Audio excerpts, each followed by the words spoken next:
ആദരവായ പ്രവാചകൻ പറയുന്നു, ഹൽ തദറൂന, നിങ്ങൾക്കറിയുമോ അവ്വലു മൻ യദ്ഖുലുൽ ജന്നത മിൻ ഖൽഖില്ലാഹ്, അല്ലാഹുവിന്റെ സൃഷ്ടികളിൽ നിന്ന് ആദ്യമായി സ്വർഗ്ഗത്തിലേക്ക് പോകുന്നതാരെന്ന് നിങ്ങൾക്കറിയുമോ? അല്ലാഹുവിന്റെ സ്വർഗ്ഗത്തിലേക്ക് ആദ്യമായി പോകുന്നതാരെന്നറിയോ? ആ സമയത്ത് സഹാബത്ത് പറഞ്ഞു, ഖാലു അല്ലാഹു വറസൂലുഹു അഅലം, അറിയില്ല ഹബീബേ, ഞങ്ങൾക്കറിയില്ല റസൂലേ, അല്ലാഹുവിനറിയാം, അല്ലാഹു അറിയിച്ചു തന്നത് അങ്ങയ്ക്കും അറിയാം, അതല്ലാതെ ഞങ്ങൾക്കറിയില്ല ഹബീബേ.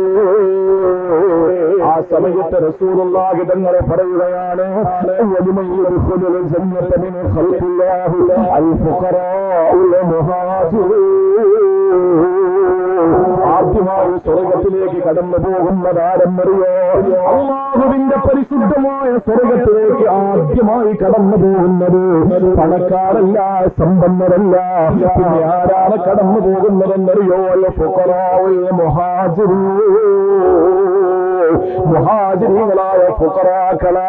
മുഹാജിർ എന്ന് പറഞ്ഞാൽ മക്കക്കാരാണ്. മക്കക്കാര് നമുക്കറിയുമല്ലോ സഹോദരങ്ങളെ, മക്കക്കാര് കച്ചവടക്കാരാണ്, കൃഷിക്കാരാണ്. ആ മക്കക്കാര് തങ്ങളുടെ കച്ചവടം മുഴുവനും അവസാനിപ്പിച്ചിട്ട് തങ്ങളുടെ സ്വത്ത് മുഴുവനും മക്കയിൽ ഉപേക്ഷിച്ചുകൊണ്ട് മദീനയിലേക്ക് പലായനം ചെയ്തവരാണ്. അവിടെ എത്തിയ പലരുടെ കയ്യിലൊരു കാശില്ല, അവർക്ക് കുടിക്കാൻ വെള്ളമില്ല, കഴിക്കാൻ ഭക്ഷണമില്ല, ഉടുക്കാൻ തുണിയില്ല, കിടക്കാനോ പായയില്ല, അവർക്ക് അന്തി ഉറങ്ങാൻ വീടില്ല, ഒന്നുമില്ലാത്തൊരവസ്ഥ വന്നപ്പോൾ അവർ വെറും ഫുഖറാക്കളായി മാറുകയാണ്. അല്ലാഹുവിന്റെ സ്വർഗ്ഗത്തിലാദ്യം കടന്നു പോകുന്നത് ഹബീബായ പ്രവാചകനാണ്, നമുക്കറിയുമല്ലോ. അത് കഴിഞ്ഞാൽ തൊട്ടുടനെ തന്റെ തൊട്ടു പിന്നിലുള്ളത് അബൂബക്കർ സിദ്ദീഖ് തങ്ങളാണ്. പിന്നീട് സ്വർഗ്ഗത്തിലേക്ക് കടന്നു പോകുന്നത് അൽ ഫുഖറാഉൽ മുഹാജിറൂൻ, മുഹാജിറുകളായ മക്കക്കാരായ അല്ലാഹുവിന്റെ പ്രിയപ്പെട്ട പ്രവാചകന്റെ മക്കക്കാരായ സഹാബികളാണ്. അവർ ഫുഖറാക്കളാണ്, അവർ ദരിദ്രന്മാരാണ്, അവർക്ക് സമ്പത്തില്ലാത്തവരാണ്, ഭക്ഷണമില്ലാത്തവരാണ്. അല്ലദീൻ, അല്ലാഹുവിന്റെ റസൂൽ പറയുന്ന അവരുടെ പ്രത്യേകത എന്തെന്നറിയോ? നമ്മുടെ നാടുകളിൽ മരിക്കുന്ന ആളുകൾ എത്രയോ ഇങ്ങനെയുള്ള ആളുകളെ കാണാം. ഹബീബായ നബി തങ്ങൾ പറയുന്നവർ മുഹാജിറുകളാണ്, ഫുഖറാക്കളാണ്. യമൂതു അഹദുഹും വഹാജതുഹു ഫീ സദ്രിഹി, അല്ലാഹുവിന്റെ റസൂൽ പറയുന്നവരും മരിക്കുന്ന സമയത്ത് അവരുടെ നെഞ്ചകത്ത് പ്രതീക്ഷകളാ, അവരുടെ ആഗ്രഹങ്ങൾ അവരുടെ നെഞ്ചകത്താണ്. ലാ യസ്തതിഊല ഖലാ, അത് ഒരിക്കലും വീടിയിട്ടുണ്ടാവൂല. മകളെ കെട്ടിക്കണമെന്ന മോഹമുണ്ട്, പക്ഷേ നടക്കുന്നില്ല. 1 ഗ്രാം സ്വർണം വാങ്ങാനുള്ള പൈസ ഇല്ല. വാപ്പ മരിക്കുന്നു, ആ സമയത്ത് വാപ്പയുടെ നെഞ്ചകത്ത് മകളെ കെട്ടിക്കുന്ന പ്രതീക്ഷകളാ.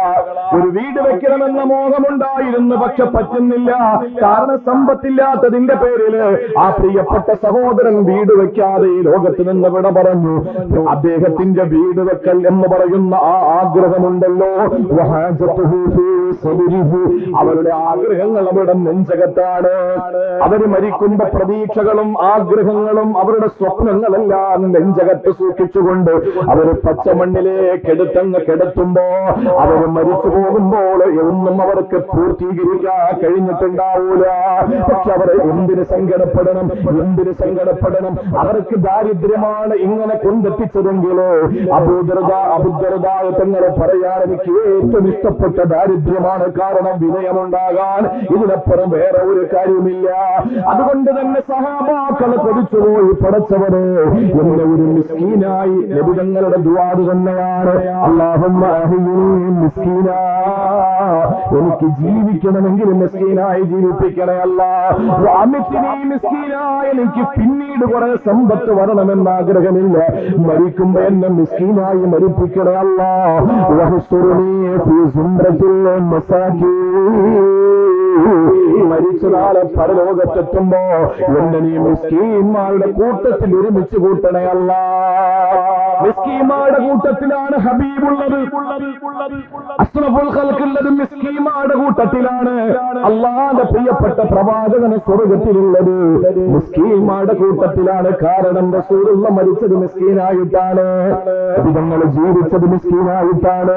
പ്രിയപ്പെട്ട സമൂഹമേ, അതുകൊണ്ട് ദാരിദ്ര്യം, അതുകൊണ്ട് കഷ്ടത കഷ്ടപ്പാടുകൾ പ്രയാസങ്ങളെല്ലാം നമ്മുടെ മുമ്പിൽ നിൽക്കുമ്പോ അള്ളാന്റെ പ്രിയപ്പെട്ട പ്രവാചകന്റെ സരീതനായ അബൂദർദാഹ് തങ്ങൾ പറയുകയാണ്, അള്ളാഹുവിന്റെ ഏറ്റവും കൂടുതൽ ജനങ്ങൾ വെറുക്കുന്ന ദാരിദ്ര്യം എനിക്ക് വലിയ പ്രണയമാണത്.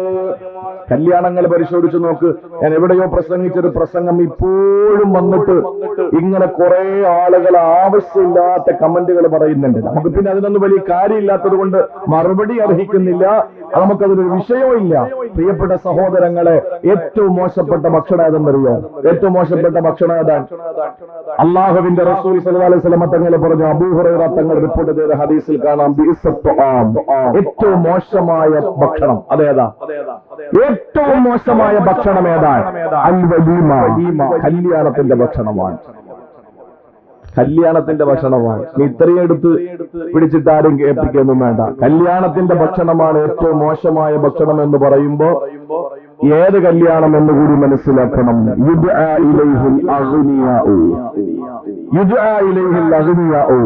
സമ്പന്നന്മാരെ മാത്രം വിളിക്കുന്ന കല്യാണം. ഒന്ന് ശ്രദ്ധിക്കും. കല്യാണത്തിന് ഞാൻ കണ്ടിട്ടുണ്ടോ? ഒരാളെ ഒരു പ്രസംഗത്തിൽ പറഞ്ഞതാ, ഒരു MLA തന്നെയാ പ്രസംഗിച്ചത്. ഞാൻ ജില്ലയൊന്നും പറയുന്നില്ല. അദ്ദേഹത്തിന്റെ നാട്ടുകാരൻ കല്യാണം വിളിച്ചു. അവൻ പറഞ്ഞു, അന്ന് സഭയുള്ളതാണ്, നിയമസഭയിലൊന്ന് അസംബ്ലി ഉള്ളതാണ്, അതുകൊണ്ട് വരാൻ പറ്റില്ല. ചൂട് പിടിച്ച് ചർച്ച എന്ന് നടക്കാൻ. അപ്പൊ ഈ കല്യാണം വിളിച്ച നമ്മുടെ സമുദായത്തിൽപ്പെട്ട ആള് തന്നെ. അത് ലോകം മൊത്തം അറിയില്ല ഉസ്താദ് എന്ന് പറഞ്ഞാൽ ലൈവ് വെച്ചത് നിങ്ങളാ, ഞാനല്ല. അപ്പൊ അതുകൊണ്ട് ആളുകൾ ആ ആള് കല്യാണം വിളിച്ച് പെണ്ണിന്റെ വാപ്പ പറയാത്രേ, നിങ്ങൾ നിർബന്ധമായിട്ട് കല്യാണത്തിന് വരണം, വന്നേ പറ്റൂ. അപ്പൊ അദ്ദേഹം പറഞ്ഞു, ഇല്ല അമ്മ അസംബ്ലി ഉണ്ട്, വരാൻ പറ്റൂല. അപ്പൊ അദ്ദേഹത്തോട് പറഞ്ഞു നിങ്ങൾ അസംബ്ലി ഉണ്ടെങ്കിൽ നിങ്ങൾ പൊയ്ക്കോ, പക്ഷെ കല്യാണത്തിന്റെ അന്ന്, ഇങ്ങോട്ട് കേൾക്കണേ, കല്യാണത്തിന്റെ അന്ന് ഞാൻ എന്റെ പ്രിയപ്പെട്ട സഹോദരങ്ങളോട് വളരെ സുപ്രധാനമായി ഞാൻ അറിയിക്കുക എന്ന കാര്യമാണ്.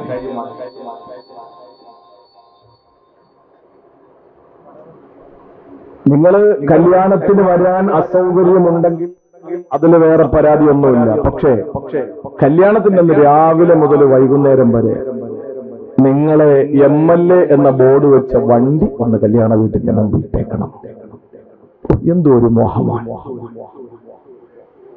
ഞാൻ അടിവരയിട്ട് പറയാൻ, സമ്പന്നന്മാരെ മാത്രം വിളിച്ച് നടത്തുന്ന കല്യാണം, അതിൽ വിളമ്പുന്ന മട്ടൻ ബിരിയാണിയാണെങ്കിലും, ഇനി അതല്ല ചിക്കൻ ബിരിയാണിയാണെങ്കിലും, ഇനി മന്തിയാണെങ്കിലും, അല്ലെങ്കിൽ അല്ലാത്ത എന്താണെങ്കിലും ശരി തന്നെ, ഞാൻ പറയുന്നു പ്രിയപ്പെട്ട സഹോദരങ്ങളെ, ഏറ്റവും മോശമായ ഭക്ഷണം അതാണ് എന്ന് പറഞ്ഞത്.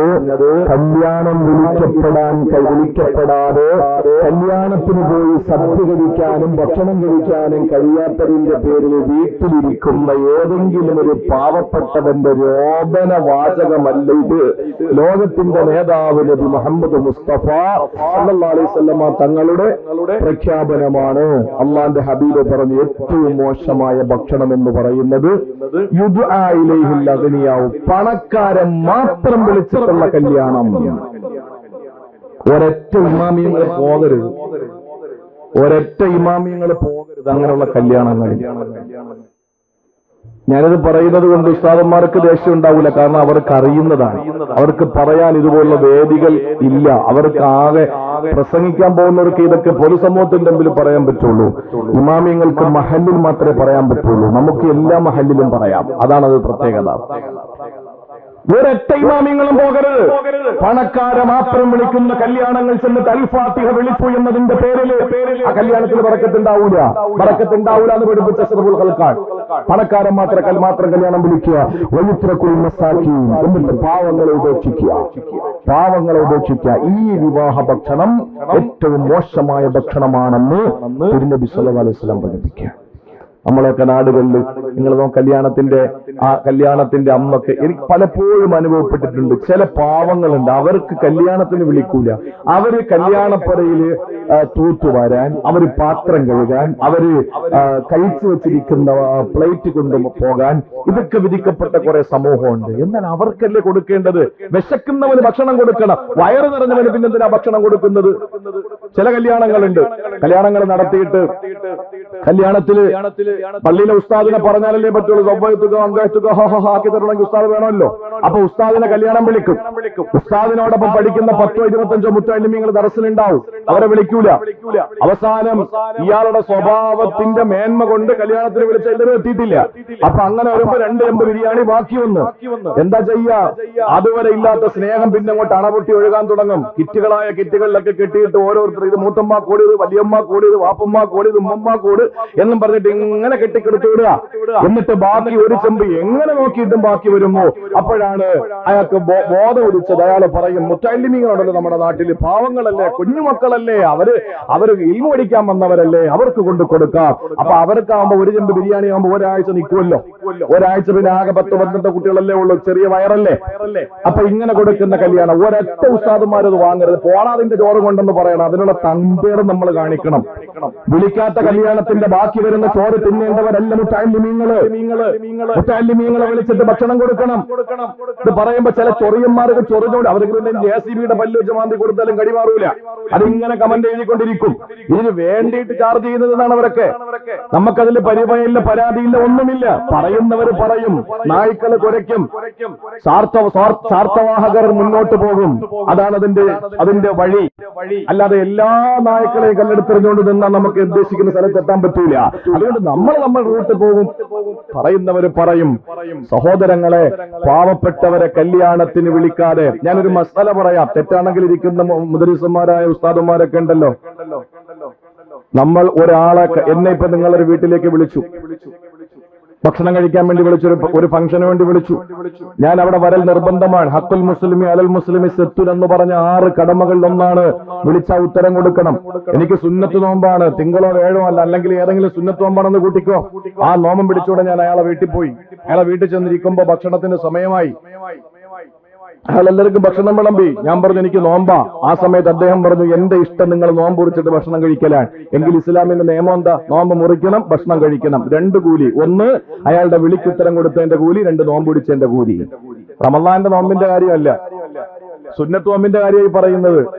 അപ്പോ ഈ നിലയിൽ ഇസ്ലാമിന്റെ ശരീഅത്ത് നോമ്പ് പിടിക്കുന്നതിൽ ആനുകൂല്യം തന്നിട്ടുണ്ട് എങ്കിൽ അത്രയും ഗൗരവമുണ്ട് ഒരാൾ വിളിച്ചാൽ ആ വിളിക്കുത്തരം കൊടുക്കുന്നതിൽ. പക്ഷേ അവിടെ ഫുഖഹാക്കൾ പറഞ്ഞു, പണക്കാരെ മാത്രം വിളിക്കുന്ന ഫംഗ്ഷന് നിങ്ങൾ പോകണ്ട. ചെണ്ടയും മദ്ദളവും വെപ്പനയും അതുപോലെ തന്നെ ഡിസ്കോയും അതുപോലെ തന്നെ സിനിമാ ഗാനമേളയും അതുപോലെ സിനിമാറ്റിക് ഡാൻസും ഒക്കെ ഉള്ള സ്ഥലങ്ങളിൽ പോകണ്ട. ഗതികേട് കൊണ്ട് പോകുന്നില്ലേ പലരും? ഗതികേട് കൊണ്ട് പോകുന്നില്ലേ? പോകാതിരുന്നാൽ എന്താ പ്രശ്നം? ആകാശം ഇടിഞ്ഞു വീഴും, ഭൂമി പിണർന്നു പോകും. അതിനപ്പുറത്തൊന്നും സംഭവിക്കാനില്ല, ഒന്നും സംഭവിക്കാനില്ല. ഞാൻ വരുന്നില്ല നിങ്ങളുടെ കല്യാണത്തിന്. കാരണം നിങ്ങളുടെ കല്യാണത്തിന് ഗാനമേള ഉണ്ട്. ഇന്ന് ഗാനമേള ഇല്ലാത്ത ഏത് കല്യാണമാണുള്ളത്? ഇനി ഒരു ദുരന്തം വരാനുണ്ടെങ്കിൽ അടുത്ത് നിൽക്കുന്നവനോട് ചേർന്ന് നിൽക്കാൻ അവൻ ആ സംഘടന, ഇവൻ ഈ സംഘടന, ഇവൻ മറ്റേ സംഘടന, ഇവൻ മറിച്ച സംഘടന എന്ന് പറഞ്ഞ് സംഘടനകളുടെ പേര് ദൂരെ മാറി നിന്നപ്പോ അള്ളാഹ് കോവിഡ് തന്നിട്ട് പറഞ്ഞു, അകന്ന് നിന്ന് നിന്നോടാന്ന് പറഞ്ഞു. പള്ളിയിൽ പിന്നെ വരച്ചിടാൻ തുടങ്ങി. 1 അവിടെ, 2 ഇവിടെ, 3 അവിടെ. വലിയ പള്ളിയിൽ ആകെ 10 പേർക്ക് നിസ്കരിക്കാൻ അവസരമുള്ളൂ അല്ലേ? കൈകൊണ്ട് മുസാഫത്ത് ചെയ്യൂല, കാരണം ഇവ മറ്റോനാണ്, ഇവ മറിച്ചോനാണ്. അങ്ങനെ വന്നപ്പോ എന്ത് ചെയ്തു? തൊടാൻ പറ്റാത്ത അവസ്ഥയാക്കി അള്ളാഹു തമ്പുരാൻ. അവസാനം തൊടേണ്ടി വന്നപ്പോൾ ആളുകൾ സാനിറ്റൈസർ കൊണ്ട് നടക്കാൻ തുടങ്ങി, കഴുകാൻ വേണ്ടിയിട്ട് ഇല്ലേ? ഒരാളുടെ മുഖത്ത് നോക്കിയിട്ട് ചിരിക്കാൻ മടി കാണിച്ച ഒരു സമയമുണ്ടായിരുന്നു. കാരണം അവന്റെ കൊടിയുടെ നിറം വേറെയാണ്, അവന്റെ രാഷ്ട്രീയ ചിഹ്നം വേറെയാണ്, അവന്റെ സംഘടന ആസ്ഥാനം വേറെയാണ്. ആ കാര്യത്തിന്റെ പേരിൽ ഒരാളുടെ മുഖത്ത് നോക്കിയിട്ട് ചിരിക്കാൻ മടി കാണിച്ച സമൂഹത്തിന്റെ മുമ്പിൽ അല്ലാഹു തആല പറഞ്ഞു, നീ ഇനി ചിരിച്ചാലും ആരും കാണുന്നതാന്ന് പറഞ്ഞു. അള്ളാഹു മുഖത്ത് മാസ്ക് ഫിറ്റ് ചെയ്ത് ഒപ്പിച്ചു തന്നു. ചിരിച്ചാലും അറിയില്ല, കരഞ്ഞാലും അറിഞ്ഞൂടാ, ഗോഷ്ടി കാണിച്ചാലും അറിയാൻ പറ്റാത്ത അവസ്ഥയിൽ അള്ളാഹു വെച്ച് കെട്ടി നമ്മുടെ മുഖത്ത് ഇല്ലേ? ഇനി വരാൻ പോകുന്ന ഒരു ദുരന്തം എഴുതി വെച്ചോ, ഡേറ്റ് സമയം കൂടെ കുറിച്ചിട്ടോ. ഞാൻ വലിയ തങ്ങളും ശൈഖുമൊന്നും അല്ല, പക്ഷെ എനിക്ക് തോന്നുന്നൊരു കാര്യം ഞാൻ പറയാണ്. ഇനി വരാനിരിക്കുന്ന ഒരു ദുരന്തം കഴിക്കാൻ ഒരു നേരത്തെ ഭക്ഷണം കിട്ടാതെ നാടിന്റെ നാനാഭാഗങ്ങളിൽ യാചിച്ച് നടക്കേണ്ട ഒരു ഗതികേടുണ്ടാവും. കാരണം കഴിക്കാനുള്ള ഭക്ഷണം എടുത്തുകൊണ്ടുവന്ന് ഉപേക്ഷിച്ച് കളയുന്ന എത്ര കല്യാണങ്ങളുണ്ടെന്നറിയോ? പാവപ്പെട്ടവരപ്പോഴും പട്ടിണിയിലാണ്. പിന്നെ നമ്മുടെ നാട്ടിൽ ഏറ്റവും കൂടുതൽ മുസ്ലിം സമുദായത്തിന്റെ കല്യാണങ്ങളിൽ നടക്കുന്ന ഒരു കാര്യമാണ് ബൊഫേ സംസ്കാരം. കാളകളെ പോലെ നിന്ന് തിന്നുന്ന സംസ്കാരം അല്ലേ? പ്ലേറ്റും കൊണ്ട് നടക്കണം, കാളകൾ തിന്നുമ്പോൾ. അങ്ങനെയാണല്ലോ, ഇരുത്തിൽ കാള നിൽക്കുന്ന. അങ്ങനെ ഇവിടുന്ന് പുല്ല് കടിച്ച് അവൻ അങ്ങോട്ട് പോകും, അവിടെ നിന്ന് ചാണകം ഇട്ടിട്ട് ഇങ്ങോട്ട് വരും, ഇവിടുന്ന് അടുത്ത പുല്ല് കടിച്ച് അങ്ങോട്ട് പോകും, അവിടെ നിന്ന് മൂത്രം ഒഴിച്ച് ഇങ്ങോട്ട് വരും. അത് തന്നെ ഇപ്പൊ നമ്മുടെ കല്യാണങ്ങള്. കൊള്ളുന്നെങ്കിൽ കൊള്ളോട്ടെ, ആരായാലും. ഇനി എത്ര തങ്ങളായാലും എത്ര വലിയ പണക്കാരനാണെങ്കിലും നമുക്കൊന്നും തരേണ്ട. തങ്ങളെ ഉള്ള ഒന്നും നമുക്കുണ്ട്. നമുക്കുള്ളവണെങ്കിൽ അങ്ങോട്ട് തന്നേക്കാം, ഒരു കുഴപ്പമില്ല. സഹോദരങ്ങളെ, ആ നിലയിൽ ബൊഫേ സംസ്കാരം വന്നിട്ട് നടന്ന് കാളകളെ പോലെ തിന്നുന്ന സംസ്കാരം വന്നു. അല്ല വിടൂല. പരീക്ഷണങ്ങൾ ഇങ്ങനെ വരും, കൊണ്ട് കളയുകയാണ്. ചെമ്പ് കണക്കിന് ബിരിയാണി. പാലസ്തീനിലെ പാവപ്പെട്ട പൊന്നുമക്കൾക്ക് ഒരു നേരത്തെ ഭക്ഷണം പോയിട്ട് ഒരു തുള്ളി വെള്ളമില്ല. 3 ലിറ്റർ വെള്ളമാണ്. 3 ലിറ്റർ വെള്ളമാണ്. ഒരാളെ സംബന്ധിച്ചിടത്തോളം അവിടെ ഇപ്പോ പലസ്തീനിലെ ഒരു കുട്ടിക്ക് അല്ലെങ്കിൽ ഒരാൾക്ക് ശരാശരി കിട്ടുന്ന വെള്ളം 3 ലിറ്റർ വെള്ളമാണ്. കുളിക്കണം, മലമൂത്ര വിസർജനം ചെയ്യണം, തുണി അലക്കണം, കുടിക്കണം, ഭക്ഷണം പാകം ചെയ്യണം, കൈ കഴുകണം. ഇതിനെല്ലാം കൂടെ കൂട്ടിയിട്ട് 3 ലിറ്റർ വെള്ളം. 3 മിനറൽ വാട്ടറിന്റെ കുപ്പി കൊണ്ട് ഞാൻ നിങ്ങൾക്ക് ചോദിക്കാം, ഒരു ദിവസം ജീവിക്കാൻ പറ്റുമോ? ഇതിനിടെ നിങ്ങൾ കഴുകണം, ബാത്റൂമിൽ പോകണം. പിന്നെ ഷുഗർ രോഗികളാണെങ്കിൽ 24 മണിക്കൂർ ബാത്റൂമിൽ തന്നെ ആയിരിക്കുമല്ലോ. ഇയാൾ കുളിക്കണം, എല്ലാം ചെയ്യണം. പറ്റുമോ? സഹോദരങ്ങളെ, ഒരിക്കലും നമുക്ക് കഴിയില്ല. 100 ലിറ്റർ വെള്ളമെങ്കിലും നമുക്ക് വേണം ഒരാൾക്ക്. 100 ലിറ്റർ വെള്ളമാണ് ആരോഗ്യ വകുപ്പിന്റെ കണക്ക്. അന്താരാഷ്ട്ര നിലവാരത്തിലുള്ള ആരോഗ്യ സംരക്ഷണ വകുപ്പിന്റെ നിയമം അനുസരിച്ച് ഒരാൾക്ക് ഒരു ദിവസം ശരാശരി 100 ലിറ്റർ വെള്ളം വേണം. നന്നായിട്ട് കുളിച്ച്, നന്നായിട്ട് കഴുകി, നന്നായിട്ട് ശൗചം ചെയ്ത്, നന്നായിട്ട് ഭക്ഷണത്തിൽ ചേർത്ത് കറിയുണ്ടാക്കി വെള്ളം കുടിച്ച് അയാൾ ജീവിക്കണമെങ്കിൽ ഒരു 20 കിലോ ഉള്ള ഒരാളിന് 1 ലിറ്റർ വെള്ളം എന്നാ കണക്ക്. 100 കിലോ ഉള്ള ഒരുത്തൻ കൃത്യമായി ദിവസം 5 ലിറ്റർ വെള്ളം കുടിച്ചിരിക്കണമെന്നാണ് ഡോക്ടർമാർ പറയുന്നത്, അല്ലേ? അങ്ങനെയാണെങ്കിൽ കുടിക്കുമ്പോൾ 5 ലിറ്റർ മാറിയാൽ അവന് അലക്കാനും തുണി കഴുകാനും ഒക്കെയുള്ള അവസ്ഥ ആലോചിച്ചൊക്കെ. ഇതൊന്നുമില്ലാതെ പലസ്തീന്റെ മക്കൾ കഷ്ടപ്പെടുകയല്ലേ? അതുകൊണ്ട് പ്രിയപ്പെട്ട സഹോദരങ്ങളെ, ഒരു നിമിഷം നമ്മൾ ആലോചിക്കണം. അല്ലാഹു നമുക്ക് തന്ന നിഅമത്ത് വലുതാണ്. അതുകൊണ്ട് ഞാൻ എന്റെ വിഷയത്തിലേക്ക് കടന്നു വരാം. അല്ലാഹുവിന്റെ റസൂൽ പറഞ്ഞു, ഏറ്റവും മോശമായ ഭക്ഷണം ഏതെന്നറിയോ? അത് കല്യാണത്തിന്റെ ഭക്ഷണം തന്നെയാ. അത് വിവാഹ സൽക്കാരത്തിന്റെ സദ്യ തന്നെയാണ്. എന്താണ് അതിന്റെ ദോഷമെന്നറിയോ? ഇത്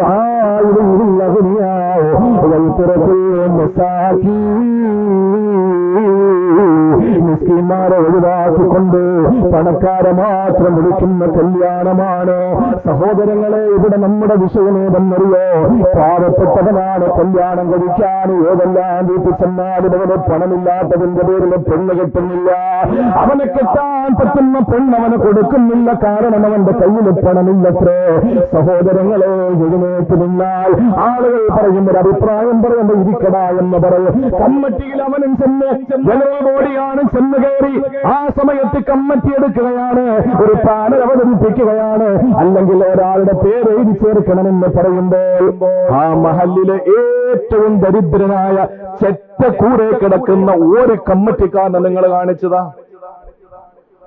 നിങ്ങൾ കാണിച്ചു തന്നാൽ ഞാൻ നാളെ പോലെ അത് പ്രസംഗിക്കും. ഇൻഷാ അല്ലാഹ് ഇന്ന സ്ഥലത്തൊരു കമ്മിറ്റിക്കാരുണ്ടെന്ന്. കാരണം എന്റെ അറിവിൽ ഇതുവരെ ഇല്ല. എല്ലാം വലിയ വീട്ടിലെ മുതലാളി മാത്രമേ ഉള്ളൂ.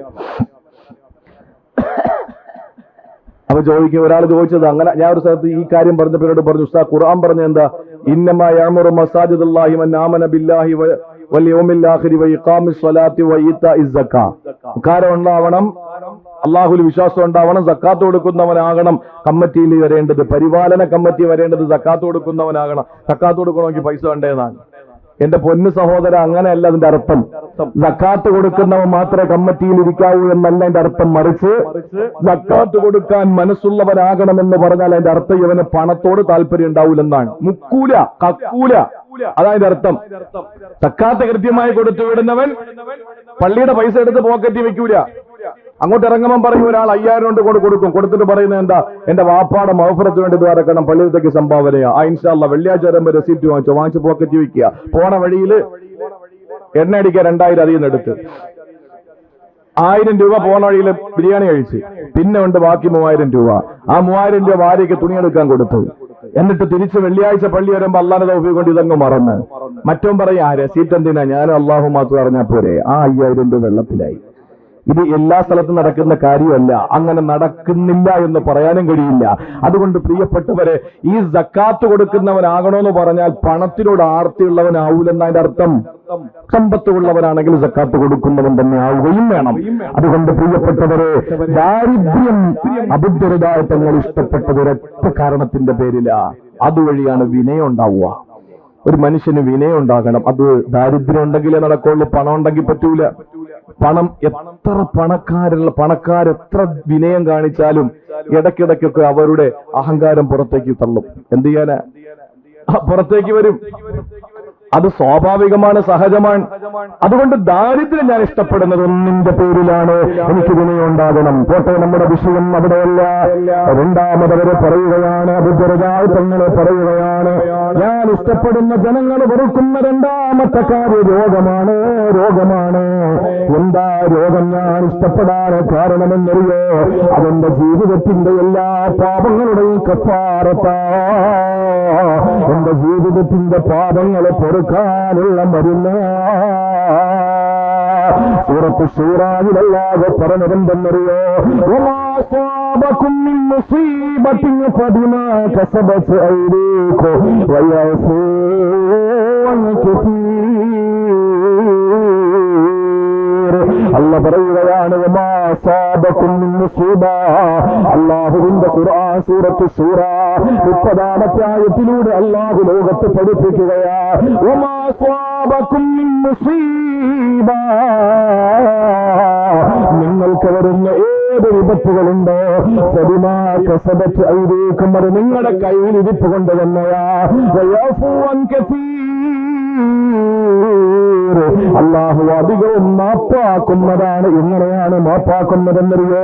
സഹോദരങ്ങളെ, ഒരു രോഗം ഒരാൾക്ക് തന്നാൽ നടന്നു പോകുന്ന വഴിയില് ഒരു മുള്ള് കാലിന്റെ പാദത്തിൽ കൊണ്ടാൽ ആ പാദത്തിൽ കൊള്ളുന്ന ഒരു മുള്ള് അവന്റെ പാപം പൊറുപ്പിക്കാൻ കാരണമാണ് എന്ന് ശഫീഉൽ വറാനിബ് മുഹമ്മദ് മുസ്തഫ അല്ലാഹുവിന്റെ റസൂൽ പറഞ്ഞല്ലോ, മാമിനു മുസ്ലിമിൻ യുസീബുഹു അവൻ മിൻ മറലിൻ ഫമാ സിവാ ഇല്ലാ ഹത്തല്ലാഹു ബിഹി സയ്യാതിഹി.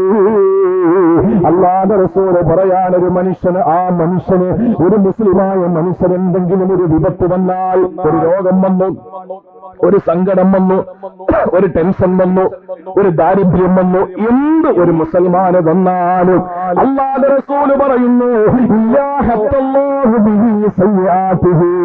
അതവന്റെ പാപങ്ങൾ കൊഴിഞ്ഞു പോകാൻ കാരണമത്രേ. അവന്റെ പാപങ്ങൾ കൊഴിഞ്ഞു പോകാനുള്ള കാരണമാണ്. ഏതുപോലെ നമ്മുടെ വീട്ടിന്റെ മുമ്പിൽ ഒരു മരം നിൽക്കുകയാണെന്നിരിക്കട്ടെ, ആ മരം ഇങ്ങനെ ഒന്നങ്ങോട്ട് പിടിച്ചു കുലുക്കണം. ഉണങ്ങി നിൽക്കുമ്പോ, ഇലകൾ ഉണങ്ങി നിൽക്കുന്ന സമയത്ത് ആ മരം ഒന്ന് പിടിച്ചു കുലുക്കുമ്പോ മരത്തിന്റെ ശിഖരങ്ങളിലെ ചില്ലകളിൽ നിന്ന് ആ ഇലകൾ നിലത്ത് വീഴുമ്പോൾ എങ്ങനാണോ നമുക്കതിനെ നോക്കിക്കാണാൻ പറ്റുന്നത്, അതുപോലെ ഒരു മനുഷ്യൻ അല്ലാഹു രോഗമോ കഷ്ടപ്പാടോ ടെൻഷനോ എന്തു കൊടുത്താലും അവന്റെ ജീവിതത്തിന്റെ പാപങ്ങൾ ഇങ്ങനെ ഇല പൊഴിക്കുന്ന മരം പോലെ നമ്മുടെ പാപങ്ങൾ കൊഴിഞ്ഞു വീഴുമെന്ന് അല്ലാഹുവിന്റെ ഹബീബ് പഠിപ്പിക്കുകയാണ്. അതുകൊണ്ട് ഒരു ഭയവും നമുക്ക് വേണ്ട. അസുഖം വന്നാൽ നമ്മൾ മനസ്സിലാക്കേണ്ടത്, ഒരിക്കലും ഒരു സ്ത്രീ സാധാരണ നബിതങ്ങളുടെ മുമ്പിൽ മദീനത്ത് മസ്ജിദ് നബവിയിൽ ചെന്ന് ഇൽമ് കേട്ട് അവിടുന്ന് പഠിച്ച് വൈകുന്നേരം രാത്രി വീട്ടിൽ വന്ന് തന്റെ പ്രിയപ്പെട്ട ഭാര്യയ്ക്ക് ആ പഠിച്ചതെല്ലാം പറഞ്ഞു കൊടുക്കുന്ന നല്ല ഭർത്താവ്. ഭർത്താവ് വന്നിട്ട് ആ ഭർത്താവിന് വേണ്ട കാര്യങ്ങളൊക്കെ ചെയ്തു കൊടുത്തിട്ട് ആ ഭാര്യ ഉറങ്ങാറുള്ളൂ. അതുപോലെ മസ്ജിദുൽ നബവിയിൽ പ്രിയപ്പെട്ട ഭർത്താവ് ഷഫീഉൽ മുദ്നിബീൻ നബി മുഹമ്മദ് മുസ്തഫയുടെ സദസ്സിലിരിക്കുകയാണ്. ആ സമയത്ത് റസൂലുള്ളാഹിയുടെ പ്രസംഗം സാഗൂരം കേട്ടിട്ട് വീട്ടിലേക്ക് വരുമ്പോൾ വീടിന്റെ കോലായി വരാ കാത്തു നിൽക്കുകയാണ് പ്രിയപ്പെട്ടവൾ. ഭാര്യയുടെ മുമ്പിൽ വന്നിട്ട് ഭർത്താവ് പറഞ്ഞു, പ്രിയപ്പെട്ടവളെ കുറച്ച് വെള്ളം തരുമോ? അല്ലാത്ത ദാഹം വരുന്നുണ്ട്. ആ സമയത്ത് അവൾ വെള്ളമെടുക്കാൻ പോയി. തിരിച്ചു വരുമ്പോ സുബ്ഹാനല്ലാഹ്, ആ ഭർത്താവ് ഉറങ്ങിപ്പോയി, ക്ഷീണിതനല്ലേ. രാവിലെ പോയതാണ് പണിയെടുക്കാന്. വൈകുന്നേരം ഹബീബിന്റെ സദസ്സിൽ പോയി മജ്‌ലിസിൽ പോയി ഇരുന്ന് കേട്ടിട്ട് ഇതാ വീട്ടിലേക്ക് കടന്നു വന്നിരിക്കുന്ന പ്രിയപ്പെട്ട ഭർത്താവ് ക്ഷീണിതനായി മലർന്ന് തളർന്ന് കിടക്കുമ്പോ ഭാര്യ വെള്ളപാത്രവും കൊണ്ട് മടങ്ങിയെത്തി. എന്നിട്ട് ഭാര്യ ചിന്തിച്ചു, ഞാൻ ഉണർത്തണോ? എന്റെ ഭർത്താവിന് വെള്ളം കൊടുക്കണോ? വേണ്ട, എന്റെ ഭർത്താവ് ക്ഷീണിതനാണ്, ഉറങ്ങിക്കോട്ടെ. ഉറക്കത്തില് ക്ഷീണമറിയില്ല, ഉറക്കത്തില് ദാഹമറിയില്ല. ഏത് സമയത്ത് ഉണർന്നാലും അപ്പോഴെന്റെ കയ്യിലിരിക്കുന്ന വെള്ളപാത്രം കൊടുക്കണം. ആ ചിന്തയോടെ ആ പ്രിയപ്പെട്ട സഹോദരി കിടന്നില്ല, ഉറങ്ങിയില്ല. ഒരു പോള കണ്ണടയ്ക്കാതെ ആ രാത്രി മുഴുവനും വെള്ളപാത്രവുമായി പാനപാത്രവുമായിട്ട് ഭർത്താവിന്റെ സമീപത്ത് നിൽക്കുകയാ. അങ്ങനെ ഒരു പെണ്ണിനെ കരുവെ കിട്ടുവോ? അഷ്ടമുടിയിൽ കിട്ടുവോ? വെള്ളമായിട്ട് തിരിച്ചു വരുമ്പോ കെട്ടിയം കിടന്ന് ഉറങ്ങിയ തല മുതൽ കാല് വരെ മയ്യ കബറിൽ വെള്ളം ഒഴിക്കും പോലെ ഒഴുകും. വെള്ളം ചോദിച്ചിട്ട് കിടന്ന് ഉറങ്ങാണെന്ന് ചോദിച്ചിട്ട് വെള്ളം ഒഴിക്കും തലേ കൂടെ. ഈ പെണ്ണ് ഉറങ്ങിയില്ല. ഭർത്താവ് എപ്പോ ഉണരും വെള്ളം ചോദിക്കും, അപ്പോഴും കൊടുക്കണം. കാത്തു നിന്നു. എപ്പോഴാ കണ്ണു തുറന്നത്? തഹജ്ജുദിന്റെ ബാങ്ക് കേൾക്കുന്നുണ്ട്. തഹജ്ജുദിന്റെ ബാങ്ക് കേൾക്കുന്നുണ്ട് മസ്ജിദുൻ നബവിയിൽ നിന്ന്. ആ സമയത്ത് ചാടി എണീറ്റപ്പോൾ പ്രിയപ്പെട്ട ഭാര്യ പാനപാത്രവുമായിട്ട് നിൽക്കാൻ. ആ സമയത്ത്, നീ ഉറങ്ങിയില്ലേ? ഇല്ല, ഞാൻ എങ്ങനെ ഉറങ്ങും? നിങ്ങൾ വെള്ളം ചോദിച്ചു വന്നതല്ലേ, അതിനെന്താ നിനക്കെന്നെ വിളിച്ചൂടെ? ഇല്ല, നിങ്ങൾ ക്ഷീണിതനാണ്, പെട്ടെന്ന് ഉറങ്ങിപ്പോയപ്പോൾ ഇല്ല, നിങ്ങളെ ഞാൻ വിളിച്ചില്ല. എന്തേ പൊന്നേ നീ ഉറങ്ങാത്തത്? നിങ്ങൾക്ക് വെള്ളം തരണമല്ലോ, ഞാൻ കാത്തു നിന്നതത്രേ. ആ സമയത്ത് പ്രിയപ്പെട്ട ഭർത്താവ് ഭാര്യയോട് ചോദിക്കുന്നിട്ടുണ്ട്, മദീനയിൽ ഇത്രത്തോളം ഭർത്താവിനെ പ്രണയിക്കുന്ന വേറെ പെണ്ണുണ്ടാവൂല, ലോക ചരിത്രത്തിൽ വേറെ പെണ്ണുണ്ടാവൂല. അവള് പറഞ്ഞു, അല്ലാഹു എന്നെ അതിനെ തെരഞ്ഞെടുത്തെങ്കിൽ ഞാൻ കൃതാർത്ഥയാണ്. ആ സമയത്ത് ഭർത്താവ് ചോദിച്ചു, നിനക്കെന്തെങ്കിലും ആഗ്രഹമുണ്ടെങ്കിലും പറയും, കാരണം ഇത്ര സ്നേഹമുള്ള നിനക്ക് ഞാൻ എന്തെങ്കിലും ഒരു സമ്മാനം തരണ്ടേ? ആ സമയത്ത് ഭാര്യ പറഞ്ഞു, വേണ്ട, കാരണം ഇതെന്റെ കടമയാണ് ഞാൻ നിർവഹിച്ചത്, എന്റെ കടമയാണ് ഞാൻ നിർവഹിച്ചത്, അതുകൊണ്ട് വേണ്ട. ആ സമയത്ത് പ്രിയപ്പെട്ട ഭർത്താവ് പറഞ്ഞു, പറ്റൂല, എന്തെങ്കിലും ചോദിക്കണം, എന്റെ സന്തോഷത്തിന്, എന്റെ മനസ്സമാധാനത്തിന്. ആ സമയത്ത് ഭാര്യ പറഞ്ഞു, വേണ്ട, ഇതെന്റെ കടമ ഞാൻ നിർവഹിച്ചതാ. ആ സമയത്ത് ഭർത്താവ് വിടാൻ തീരുമാനമില്ല, പറഞ്ഞു, പറ്റൂല പെണ്ണ്, എന്തെങ്കിലും ചോദിക്കണം, എനിക്ക് തരണം. ആ സമയത്ത് ഭാര്യ ചോദിച്ചു, ഞാൻ എന്ത് ചോദിച്ചാലും നിങ്ങൾ തരുവോ? ആ സമയത്ത് ഭർത്താവ് പറഞ്ഞു, ആകാശത്തിന്റെ ചുവട്ടിൽ ഭൂമിയുടെ മുകളില് എന്താവശ്യപ്പെട്ടാലും ഞാൻ തന്നേക്കാം. ആ സമയത്ത് ഭാര്യ ഭർത്താവിനോട് വീണ്ടും ചോദിച്ചു, നിങ്ങൾ വാക്ക് മാറരുത്? ഇല്ല. ഭാര്യ ചോദിച്ചു, എന്നാ എന്റെ ആഗ്രഹം പറയട്ടെ? അതേ, പറഞ്ഞോളൂ, അത് ഞാൻ സാധിപ്പിച്ചു തരാ. ഭാര്യ ചോദിക്കുന്നു, എന്നാ എന്നെ മൂന്ന് മൊഴിയും ചൊല്ലിയിട്ട് എന്നെ വീട്ടിൽ കൊണ്ടാക്കുവോ? എന്നെ തലാക്ക് ചൊല്ലിയിട്ട് വീട്ടിൽ കൊണ്ടാക്കുമോ? സഹോദരങ്ങളെ, ഒരു ഞെട്ടലോടെ സംഭീതനായി, പരിഭ്രമചിത്തനായി, വിഷാദവിഷണ്ണനായി, വ്യാകുലവിഹുരനായി ആ പ്രിയപ്പെട്ട ഭർത്താവ് അന്തം വിട്ടു നിൽക്കുകയാ. നീ എന്തായി പറയുന്നത്? നേരം പുലരുവോളം ഉറങ്ങാതെ കണ്ണിലെണ്ണ ഒഴിച്ചെനിക്ക് പാനപാത്രം പിടിച്ചു നിന്ന പെണ്ണ് ജീവിതത്തിൽ ഇതുപോലെ മറ്റൊരു ഭാര്യ ചെയ്യില്ല, സമ്മാനം വാങ്ങണമെന്ന് പറഞ്ഞപ്പോ നീ വേണ്ടെന്ന് വാശി പിടിച്ചിട്ടും എന്റെ മനസ്സിന്റെ സമാധാനം സമാധാനത്തിന് എന്തെങ്കിലും ചോദിക്കാൻ പറഞ്ഞപ്പോ മൊഴി ചൊല്ലി തരണമെന്ന് ഒഴിവാക്കി തരണമെന്ന് തൊലാഖ് ആവശ്യപ്പെടുന്ന പെണ്ണ്, നീ എന്താ എനിക്കത് മനസ്സിലാകുന്നില്ല. ഭാര്യ പറഞ്ഞു, വാക്ക് മാറരുത്, ഞാൻ ചോദിച്ച ഒരു കാര്യം അതാണ്, തരണം. അവസാനം വിഷയം റസൂലുള്ള തീരുമാനിക്കട്ടെ, എന്റെ ഹബീബ് തീരുമാനിക്കട്ടെ. മസ്ജിദുൻ നബവിയിലേക്ക് പോവുകയാണ്. പ്രിയപ്പെട്ട ഭാര്യ പിന്നിലും ഭർത്താവ് മുന്നിലുമായിട്ട് നടക്കുകയാ. തഹജ്ജുദ് നിസ്കാരം കഴിഞ്ഞിട്ട് ആളുകൾ പറവകൾ കൂട്ടിൽ നിന്ന് പറന്നു പോകുമ്പോൾ മസ്ജിദുൻ നബവിയിലേക്ക് ആളുകൾ ഒഴുകിക്കൊണ്ടിരിക്കുകയാ. ആ സമയത്ത് ഭർത്താവ് ഓരോ സ്ഥലത്തെത്തുമ്പോഴും ചോദിക്കുന്നു, പ്രിയപ്പെട്ടവളെ, തീരുമാനത്തിൽ മാറ്റമുണ്ടോ? ഇല്ല ഇല്ല, എനിക്ക് മൊഴി ചൊല്ലിയിട്ട് എനിക്ക് നിങ്ങളിൽ നിന്ന് രക്ഷപ്പെടണമെന്ന് പറഞ്ഞു.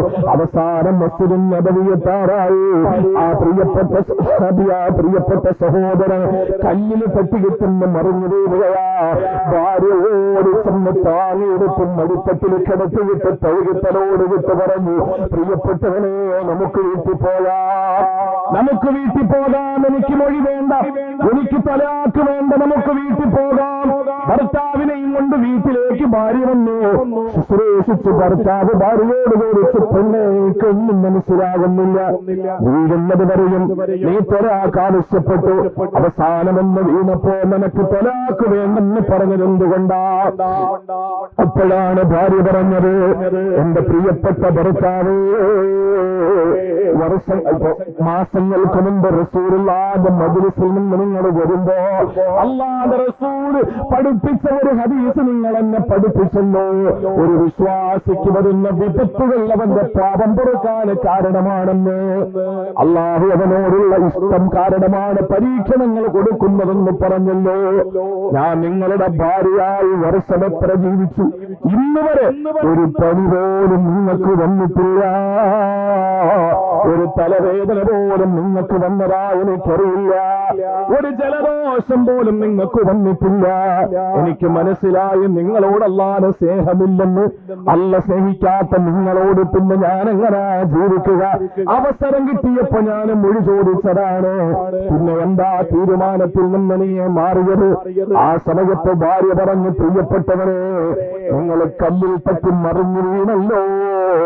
ആ സമയത്ത് അല്ലാഹു നിങ്ങളോട് ചെറിയ സ്നേഹം കാണിക്കുന്നു എന്നെനിക്ക് ബോധ്യം വന്നു.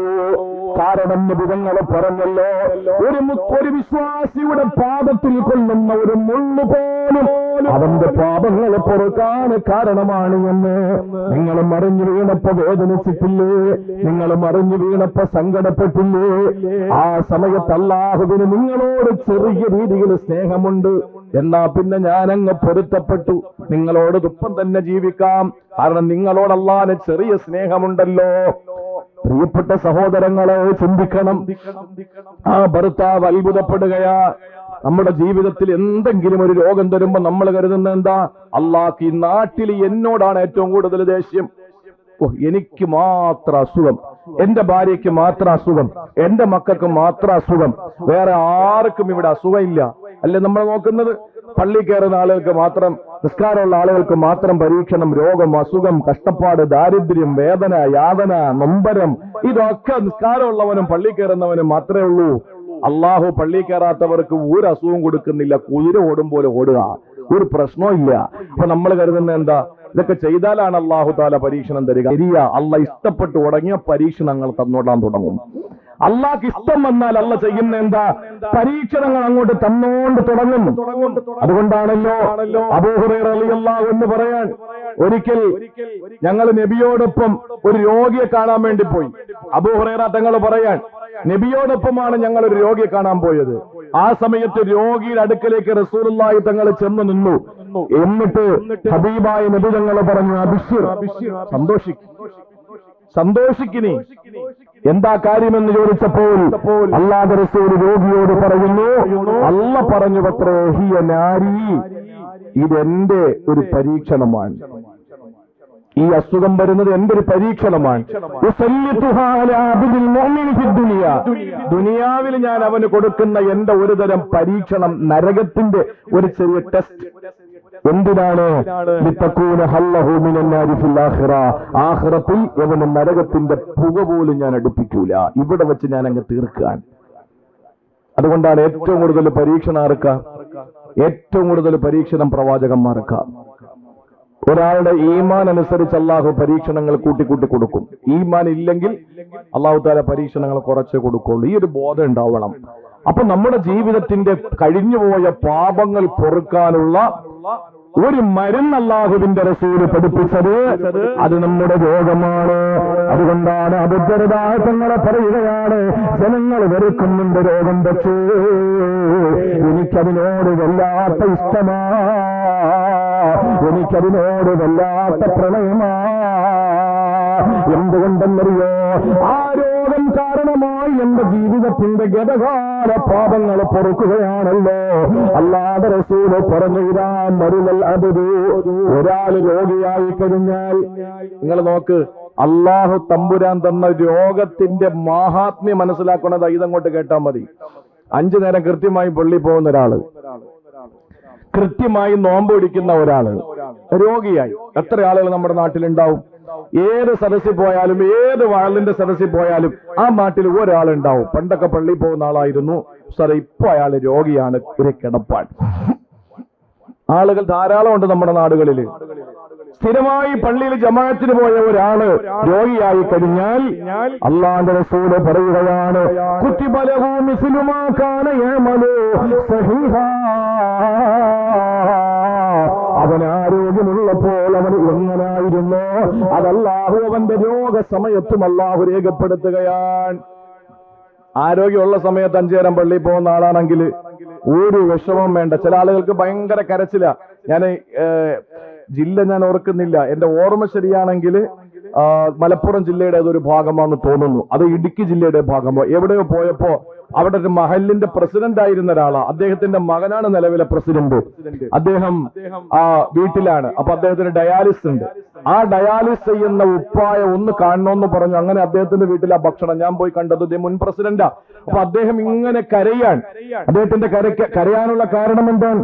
സാറേ, ഈ പരിപാടിയിൽ ഞാൻ വരേണ്ടതാണ്, തൊട്ടടുത്ത സദസ്സിൽ ഞാൻ വന്നിരിക്കേണ്ടതാണ്, ആ പള്ളിയിൽ എല്ലാ കാര്യങ്ങളും ഞാനാ നോക്കി നടത്തിയത്, എല്ലാ കാര്യങ്ങൾക്കും ഞാൻ മുമ്പന്തിയിൽ ഉണ്ടായിരുന്നു.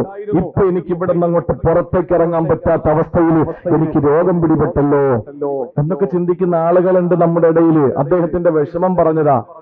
സഹോദരങ്ങളെ, ചിന്തിച്ചു നോക്ക്. കൃത്യമായി 5 നേരം പള്ളിയിൽ പോകുന്ന ഒരാൾ ഇപ്പൊ രോഗിയായി കിടപ്പിലാണെങ്കിൽ എന്തിന് കരയണം? എന്തിന് സങ്കടപ്പെടണം? അങ്ങനെ ഉള്ളവരുണ്ടെങ്കിൽ അവരുടെ ബന്ധുക്കൾ ഉണ്ടാവുമല്ലോ ഈ സദസ്സിൽ, പറഞ്ഞു കൊടുക്കണം ചെന്നിട്ട്, എന്താ നിങ്ങൾ വിഷമിക്കണ്ട. അല്ലാഹുവിന്റെ റസൂല് പറഞ്ഞു, ഇതാ മരുലൽ അബ്ദു, ഒരു രോഗി, ഒരു മനുഷ്യൻ രോഗിയായി കഴിഞ്ഞാൽ കുതിബ ലഹു മിസ്ലു മാ കാന യഅമലു സഹീഹ, അവൻ ആരോഗ്യമുള്ള സമയത്ത് എങ്ങനെയായിരുന്നു അതൊക്കെ അല്ലാഹു തആല അവന് രേഖപ്പെടുത്തിക്കൊണ്ടിരിക്കും. ഒരു സംശയമില്ല. 5 നേരത്തെ ജമാഅത്ത് നിസ്കാരത്തിന്റെ പ്രതിഫലം അവൻ എഴുതിക്കൊണ്ടിരിക്കും. ലിസ്റ്റിൽ പേരുണ്ട്. ജുമയ്ക്ക് പോയതിൽ പേരുണ്ട്. എപ്പോഴാ ജുമയ്ക്ക് പോയത്? മിമ്പറിൽ ഖത്തീബ് കയറുന്നതിന് മുമ്പ് കൃത്യമായി എത്തുന്ന ആളാണെങ്കിൽ രോഗിയായി കിടക്കുമ്പോൾ മിമ്പറിൽ ഖത്തീബ് കയറുന്നതിന് മുമ്പാണെന്ന് എഴുതും.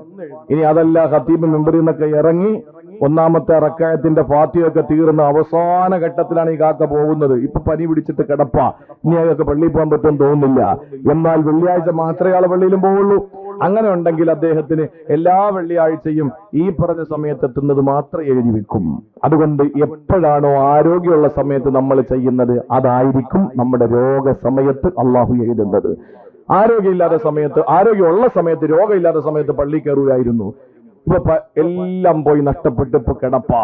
ആഗ്രഹമുണ്ട് അള്ളാഹ് പള്ളിയിലൊന്ന് പോകണം, പറ്റുന്നില്ലല്ലോ. ഒരു കാര്യവും ഇല്ല, ഒരു എഴുത്തും ഇല്ല, നീ പോകാത്തത് പോലെ തന്നെയാണ്. ആഗ്രഹമുണ്ടെന്ന് പറഞ്ഞിട്ട് ആഗ്രഹിച്ചതിന് കൂലി കിട്ടും, പക്ഷേ ലിസ്റ്റിൽ പേരുണ്ടാവൂല.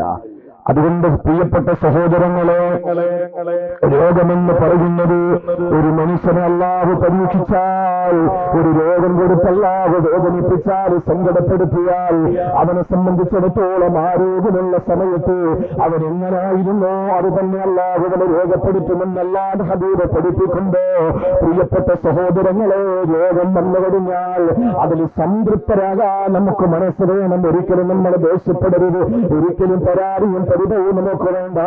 അല്ലാഹുവിന്റെ റസൂല് പറഞ്ഞല്ലോ, ഇന്ന ഇൽമൽ ജസാഇ മാ ഇൽമിൽ ബലാ, അള്ളാഹുവിന്റെ പരീക്ഷണം എത്രത്തോളം വരുമോ അത്രത്തോളം പ്രതിഫലവും അള്ളാഹു നമുക്ക് തരുന്നതാ. ഒരാളെ അള്ളാഹു ഇഷ്ടപ്പെട്ടാൽ, ഒരു ജനതയെ അള്ളാഹു ഇഷ്ടപ്പെട്ടാൽ, ഒരു സമൂഹത്തെ അള്ളാഹു ഇഷ്ടപ്പെട്ടു കഴിഞ്ഞാൽ ഇബ്തലാഹും അള്ളാഹു അവരങ്ങ് പരീക്ഷിക്കുകയാ. ഈ അഷ്ടമുടി എന്ന് പറയുന്ന കരുവാ മഹല്ലത്തിന്റെ കീഴിലുള്ള ഈ പ്രദേശത്തുള്ള ഒരു വിഭാഗത്തെ അള്ളാഹു അങ്ങ് ഇഷ്ടപ്പെട്ടാൽ അവർക്ക് ചെയ്യുന്നതെന്തെന്നറിയോ? അള്ളാഹു അവരെ പരീക്ഷിക്കുന്നതാണ്. സമന റളിയ, ആ പരീക്ഷണത്തിൽ അവന് സംതൃപ്തിയുണ്ടെങ്കിൽ ഫലഹുരില്ല, അള്ളാഹു അവനിലും സംപ്രീതനാണ്, അള്ളാഹു അവനിൽ സംപ്രീതനാണ്. അവന് സഹിത ഫലഹു സുഹൃത്തു. ആരാണോ അള്ളാന്റെ പരീക്ഷണം വരുമ്പോ കോപിക്കുന്നത്, ആരാണോ ദേഷ്യപ്പെടുന്നത്, ആർക്കാണോ ആ വിഷയത്തിൽ സങ്കടം വരുന്നത്, അള്ളാന്റെ ഹബീബ് പറയുകയാണ് അവന്റെ ജീവിതത്തിൽ അള്ളാഹുവിന്റെ കോപത്തിന് അവന് ഇരയാകുന്നതാ. സഹോദരങ്ങളെ, അതുകൊണ്ട് എഴുതി വെച്ചോ, ജീവിതത്തിൽ അള്ളാഹു തരുന്ന രോഗങ്ങളോ പരീക്ഷണങ്ങളല്ല, അത് നമ്മുടെ പാപം പൊറുക്കാനാണ്. അത് നമ്മുടെ ജീവിതത്തിന്റെ പാപങ്ങളങ്ങ് പൊറുക്കാൻ വേണ്ടി അള്ളാഹു തന്നെ കാര്യമാണ്. അതുകൊണ്ടാണ് മുൻഗാമികളായ ചില മഹത്തുക്കൾ ഉണ്ടായിരുന്നു. ഇമ്രാൻ ഇബ്നു ഹുസൈൻ റളിയല്ലാഹു തആല അൻഹുവിനെ നിങ്ങൾ കേട്ടിട്ടുണ്ടാകുമല്ലോ. അദ്ദേഹത്തിന് രോഗം പിടിപെട്ട് എത്ര നാളാണ്? 30 വർഷമായി അദ്ദേഹം രോഗിയായി കിടന്നു. ഈർത്തപ്പന കട്ടിൽ അദ്ദേഹം കിടക്കുമ്പോൾ ഒരു ദ്വാരമുണ്ടാക്കിയിട്ട് അതിലൂടെയാണ് മലമൂത്ര വിസർജനം ചെയ്തത്. അദ്ദേഹം ഇങ്ങനെ കിടക്കുമ്പോൾ അദ്ദേഹത്തിന്റെ ബന്ധു വന്ന് സന്ദർശിക്കുകയാ. ആ ബന്ധുവിന്റെ സന്ദർശന വേളയിൽ ആ ബന്ധു നോക്കിയിട്ട് കരഞ്ഞു. എന്നിട്ട് അവർ പറഞ്ഞതെന്തെന്നറിയോ? നിങ്ങളെ പോലെ ഒരാൾക്ക് രോഗം വരുന്നത് സഹിക്കാൻ പറ്റുന്നില്ല, ഒരു നിമിഷം പോലും നഷ്ടപ്പെടുത്താത്ത നിങ്ങൾക്ക് അല്ലാഹു രോഗം വരുന്നത് വിശ്വസിക്കാൻ പറ്റുന്നില്ല. ആ സമയത്ത് ഇമ്രാൻ ഇബ്നു ഹുസൈൻ റളിയല്ലാഹു അൻഹു പറഞ്ഞതെന്തെന്നറിയോ? അല്ലാഹുവിന് ഇഷ്ടം എനിക്ക് രോഗം തരലാണ്, അതുകൊണ്ട് എന്റെ ഇഷ്ടവും അത് തന്നെയാ. എന്നിട്ട് ആ ബന്ധുവിനോട് പറഞ്ഞതെന്തെന്നറിയോ? ഞാനൊരു കാര്യം പറയാം, ഒരാളോട് നിങ്ങൾ പറയാൻ പാടില്ല, ഞാൻ മരിക്കുന്നത് വരെ നിങ്ങളത് പുറത്തു പറയരുത്, കാരണം എനിക്ക് അഹങ്കാരം കൂടും. അതുകൊണ്ട് നിങ്ങളോട് ഞാൻ ഈ പറയുന്ന കാര്യം മരിക്കുന്നത് വരെ വേറൊരാളറിയാൻ പാടില്ല. അദ്ദേഹത്തിന്റെ വസിയത്ത് പ്രകാരം അദ്ദേഹം പറഞ്ഞു കൊടുത്തതെന്തെന്നറിയോ? രോഗിയായ ഇമ്രാൻ ഇബ്നു ഹുസൈൻ റളിയല്ലാഹു അൻഹുവിന്റെ അടുക്കൽ ഓരോ ദിവസവും മലക്ക് വരുമത്രേ. ആ മലക്കുകൾ വന്നിട്ട് സലാം പറയും. ആ സലാം പറഞ്ഞിട്ട് ആ മലക്കുകൾ അവിടെ നിന്ന് പോകുമത്രേ. രോഗിയാണ്, ആ രോഗസമയത്ത് മലക്കുകൾ വന്നിട്ട് സലാം ചൊല്ലി പോവുകയാണ്. ആ സമയം ഇമ്രാൻ ഇബ്നു ഹുസൈൻ തങ്ങളെ പറയുന്നു ബന്ധുവിനോട്, പ്രിയപ്പെട്ട സഹോദരാ, സലാം പറയാൻ മലായിക്കത്തുകൾ എന്റെ അടുക്കൽ വന്ന് സലാം പറഞ്ഞു പോകുമ്പോ എന്റെ അടുത്ത് കരയുന്ന എന്റെ ബന്ധുക്കൾക്ക് അത് കാണാൻ പറ്റുന്നില്ല, എനിക്ക് അവരെ കാണാൻ പറ്റുന്നുണ്ട്, അവർ സലാം ചൊല്ലിയിട്ട് പോകുന്നുണ്ട്. അതുകൊണ്ട് എല്ലാവരും കരയുമ്പോഴും ഞാൻ സമാധാനിക്കുന്നത് എന്തുകൊണ്ടാണ്? എനിക്ക് ഈ രോഗം കൊണ്ട് അല്ലാഹു ഒരുപാട് നേട്ടങ്ങൾ തന്നിട്ടുണ്ട്. സഹാബി വദ്യനാണ് സഅദ് ഇബ്നു അബീ വഖാസ് റളിയല്ലാഹു അൻഹു. സഅദ് ഇബ്നു അബീ വഖാസ് റളിയല്ലാഹു അൻഹു ഒരു പ്രത്യേകതയുള്ള മനുഷ്യനാണ്. എന്താണെന്നറിയോ? മറ്റ് സഹാബാക്കൾക്കില്ലാത്തൊരു പ്രത്യേകതയുണ്ട്. ദുആക്ക് ഇജാബത്തുള്ള മനുഷ്യനാണ്. എല്ലാ ആളുകളും അദ്ദേഹത്തെ വിളിക്കുന്നത് മുസ്തജാബു ദഅവ, ദുആക്ക് ഇജാബത്തുള്ള ആള്. എന്ത് ചോദിച്ചാൽ അല്ലാഹ് അപ്പോഴും കൊടുത്തേക്കും. മഹാനായ ആ സ്വഹാബി വര്യൻ സഅദ് ഇബ്നു അബീ വഖാസ് റളിയല്ലാഹു അൻഹുവിന് കാഴ്ചയില്ല. നിങ്ങൾ അറിയണം, കണ്ണിന്റെ കാഴ്ച പോയി. അദ്ദേഹമാണെങ്കിൽ ദുആക്ക് ഇജാബത്തുള്ള ആളാണ്. മുസ്തജാബു ദുആ, ദുആക്ക് ഇജാബത്തുള്ള ആളാണ്. സഹാബാക്കളൊക്കെ വന്നിട്ട് അദ്ദേഹത്തോട് ദുആ വെക്കാൻ പറയും. അപ്പൊ നിങ്ങൾ ചിന്തിക്കും അങ്ങനെയൊക്കെ ഉണ്ടോ? പിന്നെ അങ്ങനെ ഇല്ലാതെ ഷാഫി ഇമാം എപ്പോഴും രോഗം വരുമ്പോ ദ്വാരക്കാൻ പറഞ്ഞു വിടും. ശിഷ്യന്മാരെ വിളിച്ചിട്ട് പറയും, മോനെ ചെല്ല്, എന്നിട്ട് എനിക്ക് ദ്വാരക്കാൻ പറ. ആരാ ദ്വാരക്കേണ്ടത്? ആരോടാ പറഞ്ഞു വിടുന്നത്?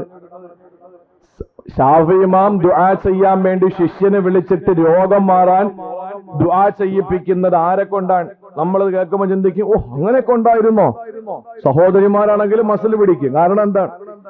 ഷാഫി ഇമാം രോഗിയാകുമ്പോ ദുആ ചെയ്യാൻ വേണ്ടി ഒരു ശിഷ്യനെ വിളിച്ചിട്ട് നേരെ പറഞ്ഞു വിടുന്നത് നഫീസത്തുൽ മിസ്രിയ അടുക്കലേക്കാ. നഫീസത്തുൽ മിസ്രിയ അടുത്ത് എന്നിട്ട് ദ്വാരക്കാൻ പറഞ്ഞാലേ ഒരു നല്ല സ്ത്രീയാ, ചെല്ലും. ശിഷ്യൻ പറയും ഉസ്താദിന് സുഖമില്ല, ദ്വാരക്കാൻ പറഞ്ഞു. ആ സമയത്ത് അവര് ദ്വാരക്കും. ദ്വാ ചെയ്തിട്ട് തിരിച്ചെത്തുമ്പോഴേക്കും, ആ കുട്ടി ദ്വാ ചെയ്യിപ്പിച്ചിട്ട് തിരിച്ച് ഉസ്താദെടുക്കലെത്തുമ്പോഴേക്കും ഉസ്താദിന്റെ രോഗം മാറിയിരിക്കും. ഉസ്താദിന് രോഗം മാറിയിരിക്കും. ഇത് ഇമാം ഷാഫി റളിയല്ലാഹു അൻഹുവിന്റെ ജീവിതത്തിന്റെ അനുഭവമാണ്. ഒരിക്കൽ ശിഷ്യൻ ചെന്നിട്ട് പറഞ്ഞു, ഉസ്താദിന് തീരെ വയ്യ, നിങ്ങൾ ദ്വാരക്കണം. അപ്പൊ നഫീസത്തുൽ മിസ്രിയ റളിയല്ലാഹു അൻഹ പറഞ്ഞു അത്രേ, ഏറ്റവും നല്ല വജ്ഹ് കാണാൻ സമയമായല്ലോ എന്ന് പറഞ്ഞു. അള്ളാഹുവിന്റെ വജ്ഹ് കാണാൻ സമയമായല്ലോ എന്ന് പറഞ്ഞു. ശിഷ്യൻ ഓടി വന്നപ്പോ ഉസ്താദിന് അസുഖം കുറഞ്ഞിട്ടില്ല. സാധാരണ നഫീസ് റളിയല്ലാഹു അൻഹ ദുആ എന്നിട്ട് തിരിച്ചെത്തുമ്പോഴേക്ക് അസുഖം മാറുന്നതാ, അസുഖം മാറുന്നില്ല. വന്നിട്ട് പറഞ്ഞു, എന്താ മോനെ പറഞ്ഞത്? നഫീസത്തുൽ മിസ്രിയ പറഞ്ഞു, ഉസ്താദ് വജ്ഹ് കാണാൻ സമയമായി എന്ന് പറഞ്ഞിരിക്കാൻ. ഷാഫി ഇമാം പറഞ്ഞു, മോനെ ഇനി എന്റെ അസുഖം മാറൂല. നഫീസത്തുൽ മിസ്രിയ പറഞ്ഞതിന്റെ അർത്ഥം ഞാൻ മരിക്കാൻ അടുത്തിരിക്കുന്നു എന്നാണ്. ആ രോഗത്തിൽ മരിക്കാൻ